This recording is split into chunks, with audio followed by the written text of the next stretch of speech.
do Evangelho segundo Marcos. Naquele tempo, os mestres da lei, que tinham vindo de Jerusalém, diziam que ele estava possuído por Beelzebu e que pelo príncipe dos demônios ele expulsava os demônios. Então Jesus os chamou e falou-lhes em parábolas. Como é que Satanás pode expulsar a Satanás? Se um reino se divide contra si mesmo, ele não poderá manter-se. Se uma família se divide contra si mesma, ela não poderá manter-se. Assim, se Satanás se levanta contra si mesmo e se divide, não poderá sobreviver, mas será destruído. Ninguém pode entrar na casa de um homem forte para roubar seus bens sem antes o amarrar. Só depois poderá saquear sua casa. Em verdade eu vos digo, tudo será perdoado aos homens, tanto os pecados, como qualquer blasfêmia que tiverem dito. Mas quem blasfemar contra o Espírito Santo nunca será perdoado, mas será culpado de um pecado eterno. Jesus falou isso porque diziam, ele está possuído por um espírito mau.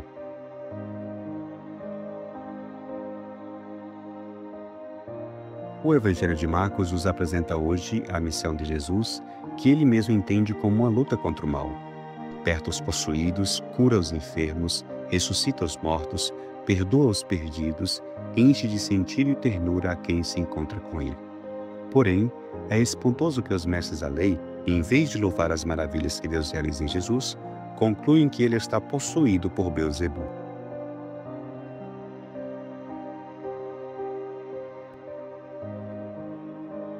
A propósito desse evangelho, gostaria de compartilhar contigo 3 reflexões.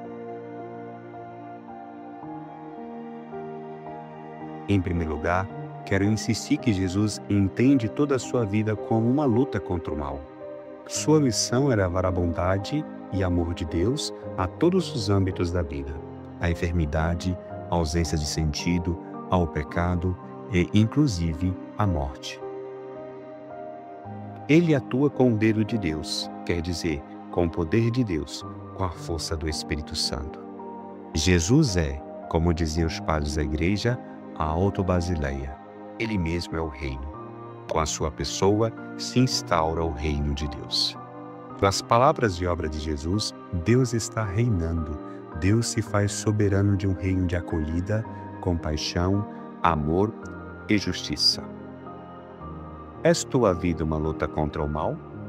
Tuas palavras e tuas obras banem o mal deste mundo? E mais, o que tu podes fazer para que Deus reine?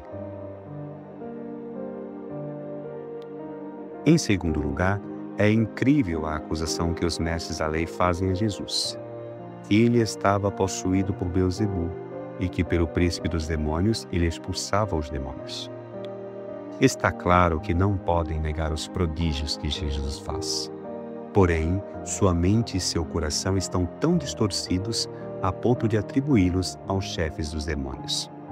A essa acusação tão grande, Jesus chama de blasfêmia contra o Espírito Santo. Jesus sabe que há motivos mais ou menos compreensíveis, dúvidas, debilidades humanas em qualquer tipo de pecado. Por isso ele diz que tudo perdoa. Porém, o pecado contra o Espírito Santo é diferente. Tem a ver com a má-fé frente à evidência, a cegueira diante da luz.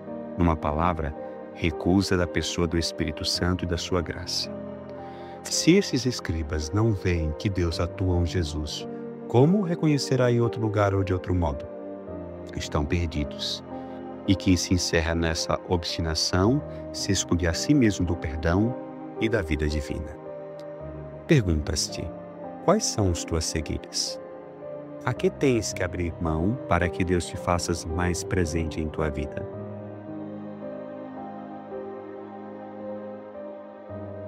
Em terceiro lugar, vemos que Jesus responde à acusação mostrando o ridículo do argumento. Como é que Satanás pode expulsar a Satanás? Se o reino se divide contra si mesmo, ele não poderá manter-se. Jesus os desmascara. Ele não atua com a força dos chefes dos demônios, muito pelo contrário, luta contra ele. E mais, não duvides que Jesus é mais forte do que o mal. Veja como ele explica. Ninguém pode entrar na casa de um homem forte para roubar seus bens se antes o amarrar. Só depois poderá saquear sua casa. Jesus é esse homem forte que assalta a casa do mal. O mal não tem nada a fazer com a força do bem que opera em e por Jesus. Portanto, estar com o bem é estar com Jesus, e estar com Jesus é estar contra o mal. Estar com Jesus é ganhar, triunfar sobre o mal. Do contrário, se não está com ele, facilmente o mal assaltará a casa e destruirá tudo.